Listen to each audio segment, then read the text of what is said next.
Hello friends, welcome to day trader Telugu and good evening. Sensex 20 points fall అయ్యి 51,329 దగ్గర close అయితే, Nifty 6 points దగ్గరగా correct అయ్యి 15,109 దగ్గర క్లోజ్ అవడం జరిగింది. ఫైనాన్స్ మినిస్ట్రీ దగ్గర నుంచి మనకి వేరియస్ అప్డేట్స్ వచ్చాయి, ఒక్కొక్కటిగా గమనిద్దాం. రీసెంట్గా ప్రవేశపెట్టిన బడ్జెట్లో ఐడిబిఐ బ్యాంక్ కాకుండా ఇంకొక 2 పబ్లిక్ సెక్టర్ బ్యాంక్స్ని అలాగే ఒక ఇన్సూరెన్స్ కంపెనీని ప్రైవేటైజేషన్ చేయాలనుకుంటున్నట్లు నిర్మలా సీతారామన్ గారు ప్రకటించడం జరిగింది కదా. దీని రిలేటెడ్గా ఒక అప్డేట్.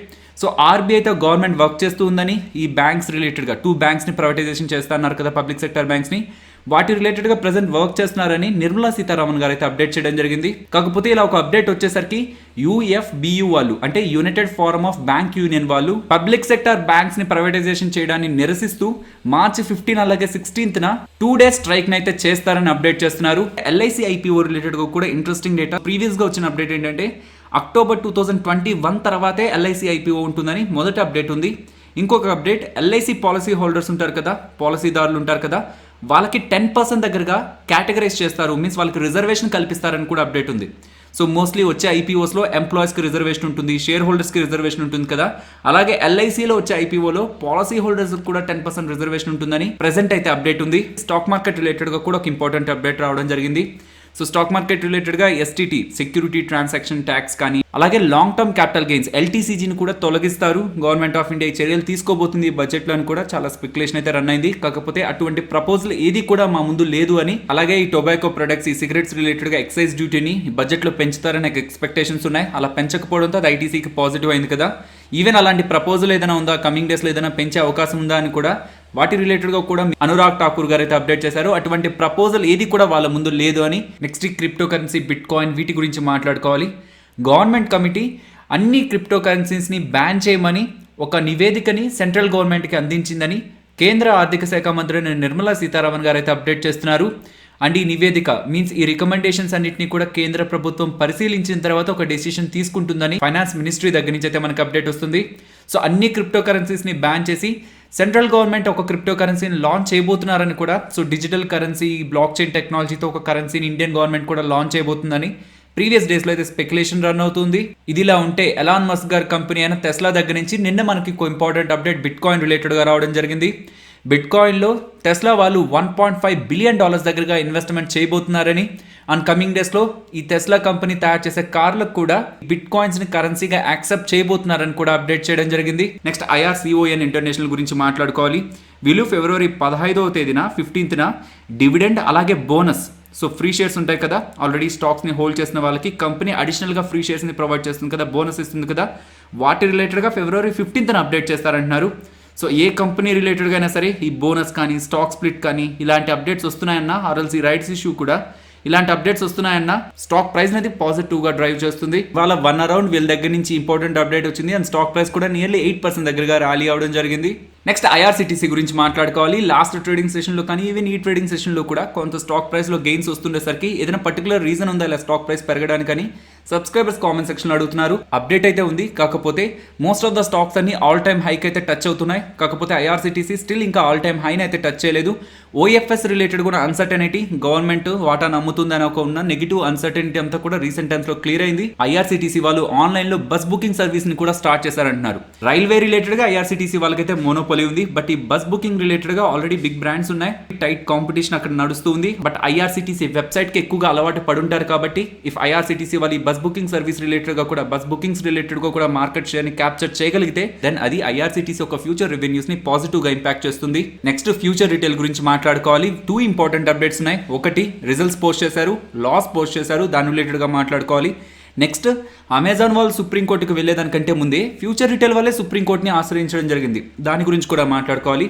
మొదటగా ఈరోజు 10% దగ్గరగా అప్పర్ సర్క్యూట్లో క్లోజ్ అయింది. దాని రిలేటెడ్ కూడా ఇంపార్టెంట్ అప్డేట్ని బ్రేకింగ్ న్యూస్ అని నేను thumbnail లో మెన్షన్ చేస్తూ ఫ్యూచర్ రిటైల్ అలాగే రిలయన్స్ ఇండస్ట్రీస్ రిలేటెడ్గా ఢిల్లీ హైకోర్టు ఇచ్చిన తీర్పును అయితే మనం నిన్నటి వీడియోలో మాట్లాడుకోవడం జరిగింది. ఫ్యూచర్ గ్రూప్ అలాగే రిలయన్స్ ఇండస్ట్రీస్ మధ్యలో జరుగుతున్న డీల్ రిలేటెడ్గా అంతకుముందు స్టే విధించారు, మీన్స్ డీల్ ముందుకు తీసుకువెళ్ళకూడదన్నారు. బట్ ఆ డీల్ రిలేటెడ్గా విధించిన స్టేని ఢిల్లీ హైకోర్టుకి సంబంధించిన డివిజన్ బెంచ్ లిఫ్ట్ చేయడంతో, సో దాన్ని తొలగించడంతో డీల్ ముందుకు తీసుకువెళ్ళొచ్చు అనడంతో స్టాక్ ప్రైస్ నియర్లీ 10% దగ్గరగా అప్పర్ సర్క్యూట్ లో క్లోజ్ అయింది. బట్ ఇక్కడ మనం హైలైట్ చేయాల్సిన ఇంపార్టెంట్ పాయింట్ ఏంటంటే ఫ్యూచర్ రిటైల్ వారు ఈ రోజు రిజల్ట్స్ పోస్ట్ చేశారు. So year on year comparison చేస్తే లాస్ట్ ఇయర్ సేమ్ క్వార్టర్ లో ప్రాఫిట్ ఉంటే ఇప్పుడు లాస్, అది కూడా 847 crore లాస్.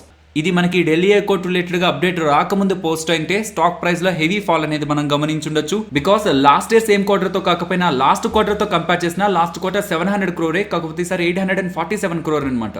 846 crore 92 lakhs. ఇలా ఇంత పెద్ద మొత్తంలో లాస్ పెరగడం, కంపెనీ లాసెస్లోకి వెళ్తుండడం అనేది డెఫినెట్లీ స్టాక్ మార్కెట్ నెగిటివ్గానే తీసుకుంటుంది. కాకపోతే ఢిల్లీ హైకోర్టు వాళ్ళు ఇలాంటి ఒక అప్డేట్ ఇవ్వడంతో కమింగ్ డేస్లో కూడా as soon as possible future group వాళ్ళు ఈ డీల్ని కంప్లీట్ చేసుకుంటే డీల్ రిలేటెడ్గా స్వాప్ రేషియో ఉంది కదా, కొంత పాజిటివ్ అడ్వాంటేజ్ ఉంటుందనే ఒక positive hopes stock price upper సర్క్యూట్లో క్లోజ్ అవడం జరిగింది.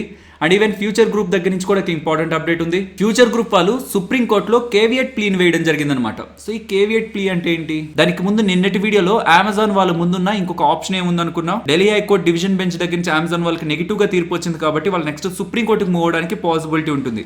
సో అమెజాన్ వాళ్ళు సుప్రీం కోర్టుకు మూవ్ అయ్యి ఫ్యూచర్ గ్రూప్ కి అగైనెస్ట్ గా ఎక్కడ తీర్పుని తీసుకొస్తారేమో అని ఫ్యూచర్ గ్రూప్ వాళ్ళే ముందుగా సుప్రీంకోర్టుని అప్రోచ్ అయ్యి కేవియట్ ప్లీని వేశారనమాట. కేవియట్ ప్లీ అంటే ఈ కంటెక్స్ట్ లో మాట్లాడితే అమెజాన్ వాళ్ళు మిమ్మల్ని ఖచ్చితంగా అప్రోచ్ అవుతారు, మాకు అగైనెస్ట్ గా మీ ముందు కొన్ని డీటెయిల్స్ అయితే ఉంచుతారు, కాకపోతే ఆ డీటెయిల్స్ ని నమ్మే మీరు తీర్పు ఇవ్వద్దు, ఆ కేసు రిలేటెడ్ గా తీర్పు ఇచ్చే ముందు మా వాదాలను కూడా విని మేం చెప్పాలనుకుంటుంది కూడా కంప్లీట్ గా విని దాని తర్వాతే మీరు తీర్పు ఇవ్వడానికి ప్రయత్నించండి. బికాస్ అమెజాన్ వాళ్ళు అప్రోచ్ అయ్యి ఇమీడియట్ గా సుప్రీంకోర్టు వాళ్ళు స్టే విధించారనుకోండి, దెన్ అగైన్ మళ్ళీ డీల్ ఆగుతుంది, మళ్ళీ కోర్టు హీరింగ్స్ ఇవన్నీ ఉంటాయి. కోర్టు హీరింగ్స్ అన్ని కంప్లీట్ అయిన తర్వాత అగైన్ మళ్ళీ డీల్ రిలేటెడ్ గా ముందుకు వెళ్ళాలా లేదనేది డిసైడ్ అవుతుంది. కాకపోతే ఇప్పుడు ఫ్యూచర్ గ్రూప్ వాళ్ళు చేసిన దాంతో ఈ కేవియట్ ప్లీ వేయడంతో ఏమవుతుంది, స్టే విధించే దానికంటే ముందే ఫ్యూచర్ గ్రూప్ వాళ్ళ వాదనని సుప్రీంకోర్టు వింటుంది. సో ఇమీడియట్ గా స్టే కాకుండా వాదనలన్నీ విన్న తర్వాత ఎవరి పక్క న్యాయం ఉంటుందో అటు సైడ్ తీర్పు ఉంటుంది. కాబట్టి నెక్స్ట్ కమింగ్ డేస్ లో అమెజాన్ వాళ్ళు ఈ డీల్ రిలేటెడ్ గా స్టే తీసుకురాకుండా ఫ్యూచర్ గ్రూప్ వాళ్ళైతే సుప్రీం కోర్టులో కేవియట్ ప్లీన్ అయితే వేయడం జరిగింది. బట్ స్టాక్ ప్రైస్ ఇలా 10% లో క్లోజ్ అవుతుందన్నా, ఈవెన్ కమింగ్ డేస్ లో ర్యాలీకి వెళ్తుంటుందన్నా, దానికి మెయిన్ రీజన్ ఆ డీల్ రిలయన్స్ ఇండస్ట్రీస్ తో జరుగుతున్న డీల్ అనేది సక్సెస్ఫుల్ గా కంప్లీట్ అవుతుందన్న నాకు ఎక్స్పెక్టేషనే.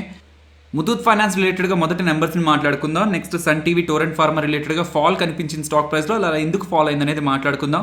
ముతూట్ ఫైనాన్స్ రిలేటెడ్ గా మాట్లాడుకుంటే వీళ్ళ NIS నెట్ ఇంట్రెస్ట్ ఇన్కమ్ అనేది ఇయర్ ఆన్ ఇయర్ కంపారిజన్ లో 13% గ్రో అయింది. అండ్ వీళ్ళ నెట్ ప్రాఫిట్స్ 22% గ్రో అవడం జరిగింది. అండ్ వీళ్ళ లోన్ అసెట్స్ 31% గ్రో అవడం జరిగింది. ఇయర్ ఆన్ ఇయర్ కంపారిజన్ లో మోస్ట్లీ అన్ని సెగ్మెంట్స్ లో మనకి డబుల్ డిజిట్ గ్రోత్ అయితే కనిపిస్తుంది. నెక్స్ట్ సన్ టీవీ గురించి మాట్లాడుకోవాలి. సన్ టీవీ వాళ్ళ సబ్స్క్రిప్షన్ రెవెన్యూ కానీ అండ్ మోస్ట్ ఆఫ్ ది ఇతర నెంబర్స్ అన్ని కూడా ఆన్ పార్ విత్ ఎక్స్పెక్టేషన్స్ ఉన్నా, వీళ్ళ అడ్వర్టైజ్మెంట్ రెవెన్యూ అనేది ఇయర్ ఆన్ ఇయర్ కంపారిజన్లో డబుల్ డిజిట్లో ఫాలో అయింది, 10% దగ్గరగా ఫాలో అయింది. ఇది మార్కెట్ ఎక్స్పెక్ట్ చేయలేదు. So advertisement revenue specially media కంపెనీస్కి మనం చాలా ఇంపార్టెంట్గా గమనిస్తుంటాం కాబట్టి ఇలా 10% ఫాలో అవడంతో సన్ టీవీ స్టాక్ ప్రైస్ కూడా ఇంట్రోడక్షన్స్ లో 4% దగ్గరగా ఫాలో అవడం జరిగింది. నెక్స్ట్ టోరెంట్ ఫార్మా వాళ్ళు రిజల్ట్స్ పోస్ట్ చేసిన తర్వాత స్టాక్ ప్రైస్ నియర్లీ 6% దగ్గరగా ఫాలో అవడం జరిగింది. వీళ్ళ రిజల్ట్స్ లో మనం మెయిన్ గా గమనించాల్సింది వీళ్ళ యూఎస్ కి సంబంధించిన బిజినెస్ నెంబర్స్ అనమాట. వీళ్ళ ప్రీవియస్ నెంబర్స్ తో కంపేర్ చేస్తే యూఎస్ లో వీళ్ళు చేసిన బిజినెస్ రిలేటెడ్ గా వీళ్ళు పోస్ట్ చేసిన డేటా వీక్ గా ఉండడంతో అది స్టాక్ ప్రైస్ ని ఇంట్రాడే సెషన్స్ లో నెగిటివ్ గా ఇంపాక్ట్ చేయడం జరిగింది. 100 crore ఐపీఓగా నురేకా వాళ్ళైతే మార్కెట్ లోకి రాబోతున్నారు. ఈ ఐపీఓ ఫిబ్రవరి 15th ఓపెన్ అవుతుంది, 17th క్లోజ్ అవుతుంది. ఈ ఐపీఓ ఒక ప్రైస్ బ్యాండ్ 396 to 400 అనమాట. అండ్ ఈ ఐపీఓ ఒక లాట్ మనం వేయాలంటే 14,000 మన దగ్గర ఉండాలి. సో ఇది ఎంత అనుకుంటున్నాం, 100 crores కదా, అందులో కేవలం రీటైలర్స్కి 10% వాటాన్ని మాత్రమే కేటాయించారు. సో 10% అంటే నియర్లీ 10 crores దగ్గరగా. సో ఇంట్రెస్టింగ్ పార్ట్ ఏంటంటే వీళ్ళ ఫైనాన్షియల్స్ని గమనించండి. వీళ్ళ ప్రాఫిట్ని 2018, 19, 20లో గమనిస్తే 30, 60 దగ్గరే వీళ్ళ ప్రాఫిట్ ఉంటుంది. కాకపోతే 2020లో ఏప్రిల్ నుంచి సెప్టెంబర్ వరకు కేవలం ఆ 6 monthsలోనే 362 crore దగ్గరగా వీళ్ళు ప్రాఫిట్ వచ్చిందని పోస్ట్ చేస్తున్నారు. దీంతో వీళ్ళ ఎర్నింగ్ పర్ షేర్ చూడండి, నియర్లీ ప్రీవియస్ ఫైనాన్షియల్ ఇయర్లో 9గా ఉన్నది కాస్త 51 దగ్గరికి వెళ్ళిపోయింది. ఇలా వాళ్ళ పర్ఫార్మెన్స్లో డైరెక్ట్గా జంప్ కనిపించడానికి మెయిన్ రీజన్ వీళ్ళు తయారు చేసిన ప్రొడక్ట్స్ అనమాట. వీళ్ళు తయారు చేసిన ప్రొడక్ట్స్ అండ్ ఏప్రిల్ నుంచి సెప్టెంబర్ వరకు వీళ్ళ ప్రొడక్ట్స్కి వచ్చిన డిమాండ్. పల్స్ ఆక్సిమీటర్స్ విన్నారా? బ్లడ్లో ఉన్న SpO2 మీన్స్ బ్లడ్లో డిజాల్వ్ అయిన ఆక్సిజన్ని మెజర్ చేసే ఒక ఇన్స్ట్రుమెంట్ అనమాట. మోస్ట్లీ వైరస్ టైమ్స్లో మోస్ట్ ఆఫ్ ద హాస్పిటల్స్లో కానీ ఈవెన్ ఇళ్లలో కూడా ఈ డివైస్ యూజ్ చేయడం స్టార్ట్ చేశారు. ఓకే, బట్ ఈ నురేకా పేరు ఎప్పుడు వినలేదంటే వీళ్ళు ఆపరేట్ చేసేది బిజినెస్ని ఈ 3 brands ద్వారా: డాక్టర్ ట్రస్ట్, డాక్టర్ ఫిజియో, ట్రూమామ్ అనమాట.